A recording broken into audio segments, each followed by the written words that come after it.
မနေ့က reply လေးတွေကိုပြန်နိုင်တဲ့လောက်တော့ပြန်ပေးထားတယ်ပေါ့နော်ဒီနေ့ကျန်တဲ့သူလေးတွေကိုလည်းအကုန်ပြန်ပေးပါမယ်နော်ပါဆယ်တွေကိုလည်းအကုန်လုံးအပြီးပို့ပေးပါမယ်ရှင်ကြပွေကြီးပဲတီးတန့်လိုချင်တဲ့မမတွေအတွက်ဒါမျိုးကြပွေလေးတွေလည်းမှားလို့ရပါပြီနော်အခုပြထားတာလေးကတော့10လက်မဆိုင်ရှိပါတယ်သူကတထွာနဲ့လက်လေးလုံးလောက်တော့ရှိတယ်ပေါ့နော်ဒါလေးတွေကိုတော့လေလက်လီတစ်ခုနှစ်ခုတော့မရဘူးနော်အနည်းဆုံးလက်က100ဆပြီးတော့ယူလို့ရပါတယ်ရှင်အဲ့တော့လေလက်ကားဆေးကိုတော့ဒီတစ်တော့ CB ကနေလာမေးပေးပါနော်ဒီဗီဒီယိုလေးမှာတင်ရတော့လေလက်လီဆေးပဲများတော့အဖြစ်တင်ဖြစ်တယ်ပေါ့နော်လက်ကားကြတော့အရေးတော့ပုံမူတည်ပြီးတော့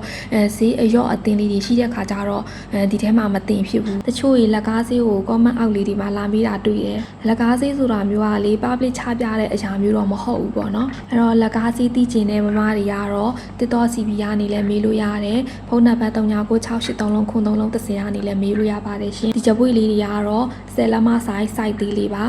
သူကတော့အနှစ်သားများတယ်ပြင်ကရိုသားနဲ့လုပ်ပြီးထားတာเนาะကိုကူသားတော့မဟုတ်ပါဘူးရှင်မမတို့ဒီမှာအမြင်နဲ့အတိုင်းပဲပေါ့เนาะအဖြူရောင်ကလေတစ်ခုနှစ်ခုပဲပါတယ်တော်တော်များများကဒီတစ်သားအရောင်အညိုရောင်လေးတွေများတယ်